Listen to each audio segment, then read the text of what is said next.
Greetings, empowered sensitive leaders. This is Bevan Neiman, and along with Terry Horvatic, I am one of the co-founders of this community. And every day I get up and do a personal tarot and oracle reading. And today's was so powerful, I really felt compelled to get on, do this short recording and really share it with you. I know so many in our community are practitioners, healers, intuitive readers, therapists, sound healers, activists, all those things. And so I hope that this message uplifts you today, helps to reinforce that you are indeed doing some amazing, beautiful work in the world. We are here as a community to support each other, to nurture and to fill up our energy tanks before we go back out there, and to know, most importantly, that you're not alone and you are not responsible for saving the world. There's lots of us out there doing our small part. So let's dive into the reading. I'm just going to do my own impersonal interpretations, and you're welcome to leave comments about how this impacts and how it aligns with what's happening right now in your life and in your professional practice. So let's dive in. The very first one, which is really challenging for highly sensitive people, is quieting the mind, right? Our minds are so powerful. Our intellectual mind gathers all this information all the time and synthesizes it, and our intuitive mind draws patterns and interconnectedness between all the things we experience, we've read, we've heard, we've had this conversation. And often, I don't know if you can relate to this, but we tend to get on the hamster mind, especially if you are a business owner or you are serving in some way for your career. We have this constant to-do list. And, you know, it can be difficult to pull our mind back to say, thank you so much for sharing with me all these things I need to remember. I'm going to go write them down right now. And then we can sit in quiet contemplation. We can get still. And reaching that point of stillness, whether that's in the meditation, whether that's walking in nature, doing some drumming, sound healing, whatever that is for you, taking just a lovely hot bath, there's ways that we can start to quiet our mind. And it's only when we quiet our mind that we open ourselves to greater knowing, to receive that which is wanting to come through. And so the next card is perfect. Behind the mind, the heart beats. And you just see that what's happening for her is, you know, the spiral shell, you know, that we hold up and we listen, allows us to tap into the entire universe, the rhythm of the universe. We see this DNA strand, and a little bit later, I'll talk about family systems and our inherited beliefs and things that we don't even know that we've embodied, that we're carrying forward into our lives and into our sacred work. But you see here that she actually is allowing those thoughts to come into the crown, those divine thoughts, those divine inspirations. I call them downloads. A lot of people, I think, call them that. And there's something here that's ready to hatch, but we have to drop down into our heart. And, you know, a lot of people talk about this, like, just drop into your heart, you know, and sometimes we can, and sometimes we can't. Sometimes it's just so difficult for the mind to release the control, the need to know everything, the need to plan everything and make sure that it's perfect. And there's so many messages about releasing that. And it's a process and it's a practice, and it's one that I work on a daily basis. And it's worth doing this work, because the more that you can cultivate this compassionate observer, this part of yourself that is able to step back and witness lovingly and kindly, the way that a coach would witness for a client or a healer would witness for a client, to witness for ourselves. What am I thinking right now? Is that helpful to me? Not beating up on ourselves, not making ourselves wrong for whatever comes forward, because it's just information, it's just energy, but actually being able to be that observer and say, you know, I want to choose the direction of my thoughts. I want to choose to the extent that I can, how deeply I spiral down into the emotional self. And this is just a constant practice. It's a constant practice, and it takes mastery, to get this. But it does require inner trust, right? Inner trust. So we all have that part of ourselves that is a skeptic, a doubter, that looks at all of the worst things that could happen. Like, if I put this work into the world, if I speak out, if I write a blog post, if I do a podcast, if I make myself more public, what would happen? What would happen? Are people going to make fun of me? Am I going to get in trouble with my day job? I know some people are still doing that. There's all of these levels of fears that we face, and it really requires a radical level of self-trust. And again, allowing ourselves to get into those spiritual practices, which help us be mindful and quiet the mind, quiet the monkey mind, not the whole mind. We like the mind. We want to use it to our benefit. And yet, when it gets off track and when it gets us into this desperation, this fear, we realize we need to come back to this inner trust. And the reason we do is because most of us, including what I'm doing right now, is going beyond normal, right? Like, on average, the average person in the world does not go to work and do an oracle reading and submit that to their community. The average person doesn't do energy healing with people. The average person doesn't do many of the things that we feel really called to.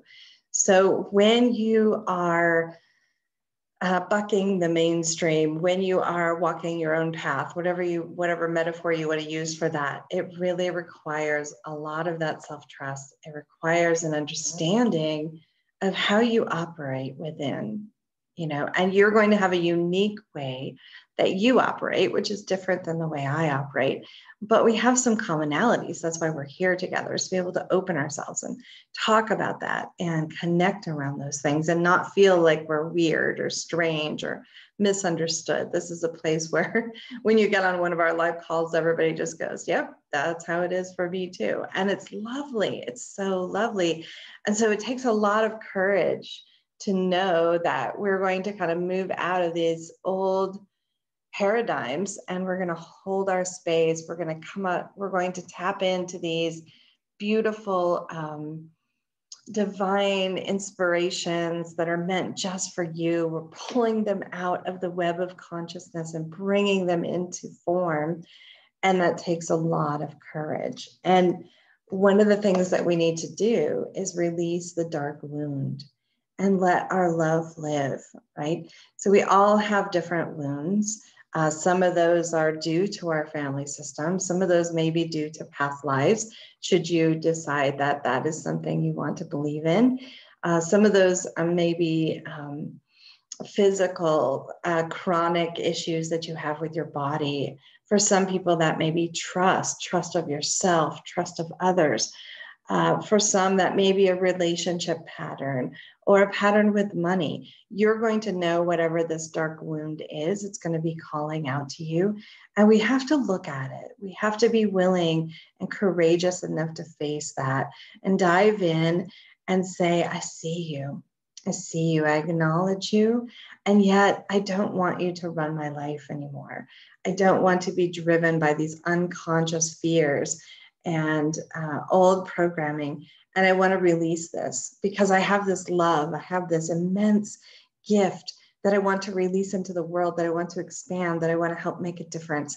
And in order to do that, I need to release that. You see, it's literally as it's leaving, the skeleton is turning into a whole fish again. And this is what we are doing with ourselves. And I know probably you've been on this incredible healing journey. I have been on that for the past almost 9 years now of just unpeeling that onion and seeing. So I sat in meditation this morning and I said, is there something that I've been holding and carrying?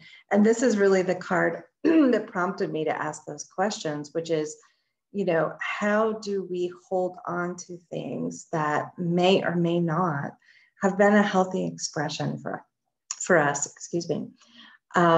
we heard these belief systems when we were a child. We were influenced by our friends, maybe as a teenager. We were, of course, and have been influenced by the greater culture of the society in which each of us live, and the times that we live in. So what are we defending, right? What are we defending? Am I holding something that I really don't want to defend anymore, that I really actually don't agree with? Or am I holding and defending the things that are really important to me as an empathic, intuitive soul who came here to make a difference for people on our planet? So this is a question that we ask, and all kinds of things came forward that, particularly around the topic of financial abundance, particularly around the topic of how much I can be nurtured and what I can receive, and how I am supported in the world, in my work. All kinds of things came forward to me. And when we ask, we may experience some sadness, like, wow, I had no idea I was carrying that. Or maybe I knew, but I just couldn't let go until now. I couldn't really see the place to shift to. And the owl spirit really brings in that divine wisdom. It tells us that we do have a higher self. We do have a higher knowing. And we can decide and discern what it is we want to hold on to and what we don't want to hold on to anymore. And then we let that old wound go, and we step into defending the things that are really worthwhile in our life, the things that light you up. Crafting a lifestyle that nurtures your sensitivity, doing right livelihood, as the Buddhist tradition says, something that is in alignment with you, something that feels an integrity. This is a path that I know so many of our members are on. And then, of course, we acknowledge that these gifts are heaven sent. And I know that not everyone believes in sort of the traditional definition of heaven. So whatever that is for you, I look at it as there's just something so much larger than me in this single human personality. My soul is a part of this oneness, and this is the origination point for the gifts that I have. It's what's allowing me to get on and do this reading for you today. It's what's allowing you to get out and to serve people today.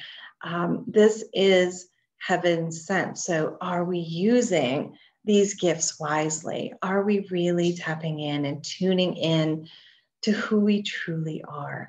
And I know it can be scary to put yourself out there, especially when it feels like all you're going to be met with is criticism or disbelief, or people thinking that maybe doing spiritual work should not be a career. There's so many layers to what this could be, but we have a responsibility to steward and nurture these gifts.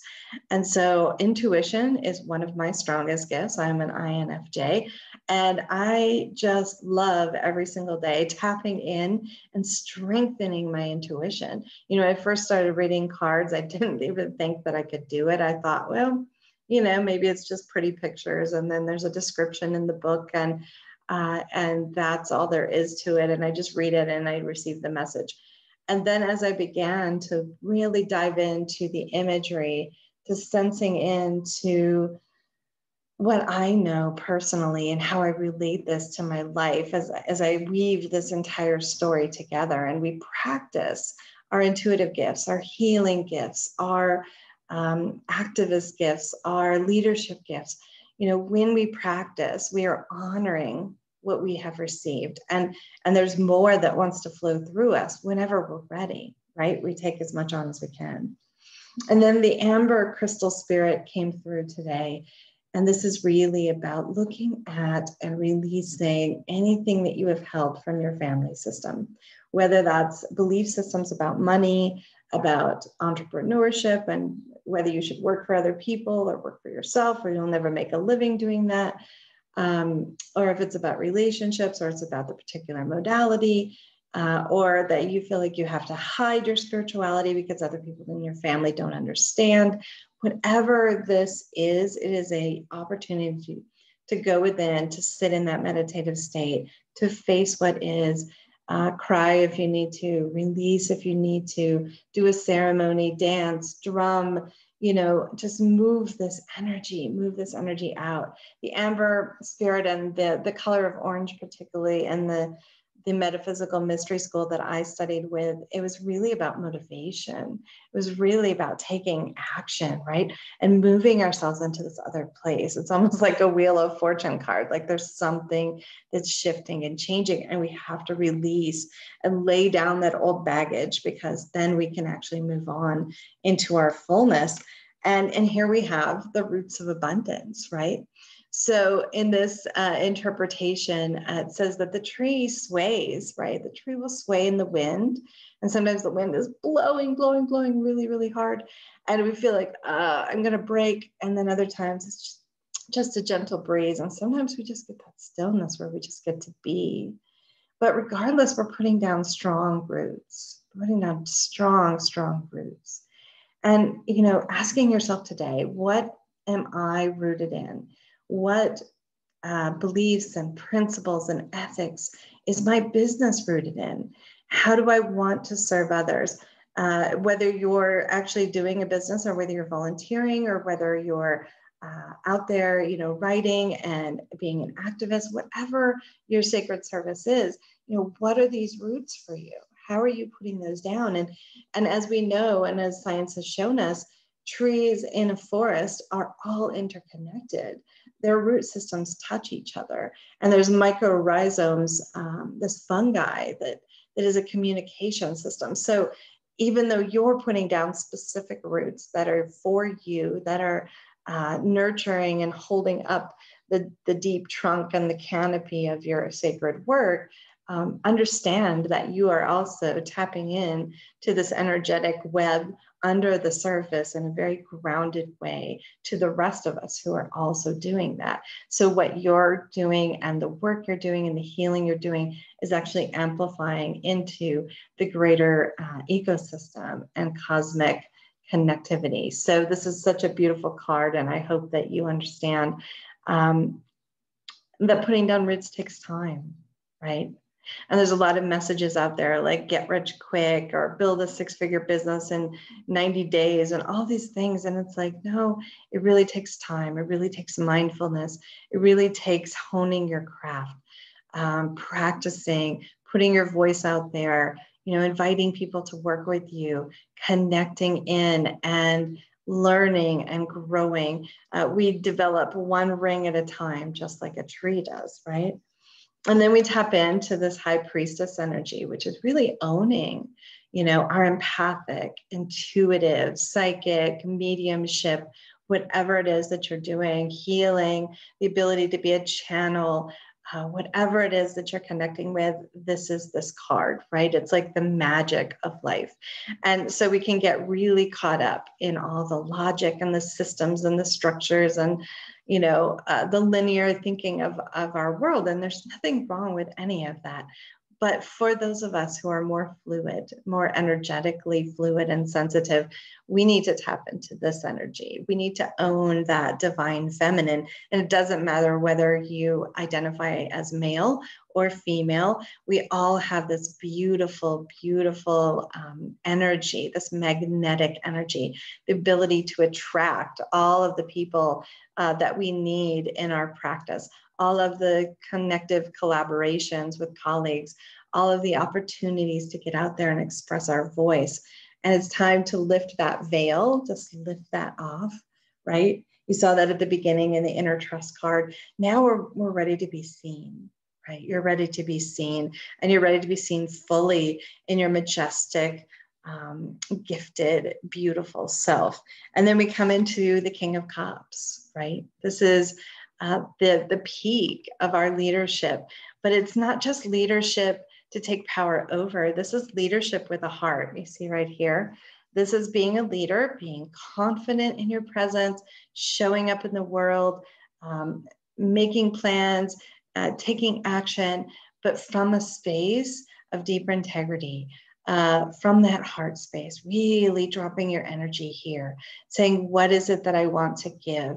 And also to be nurtured yourself, because a king doesn't just give to the people in their kingdom, they also receive. They also are nurtured. And I know that one of the wounds that many sensitive people and many sensitive entrepreneurs and leaders and practitioners have really bought into in the past, is that we must sacrifice ourselves. We must give all of our stuff away for free. We have to sacrifice everything. We have to, give up our own personal needs and comforts in order to make sure we can do this. We give up our time, our energy.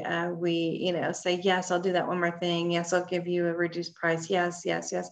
And it doesn't mean there's anything wrong with every once in a while, like doing that extra thing to help, but we need to be conscious of not overgiving. So the king holds their sacred boundaries. They hold their sacred boundaries. They say, here's what I'll do. Here's what I can give.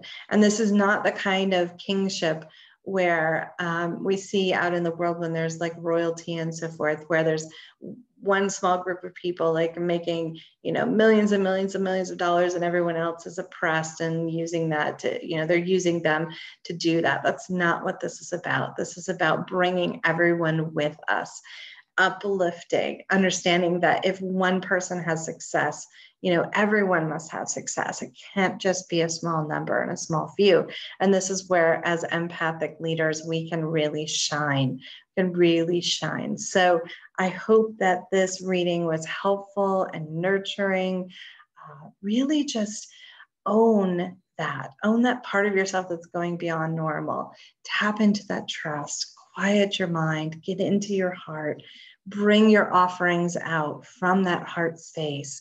And know that you are building the roots of abundance, and that you are meant to be abundant. You're meant to have wonderful people in your life and beautiful opportunities and money, and to use money as earth energy to make a difference and to be a steward for what wants to flow through you. So I look forward to connecting with you soon inside the community. It's wonderful to see so many people coming in and having great dialogues and sharing what you're doing.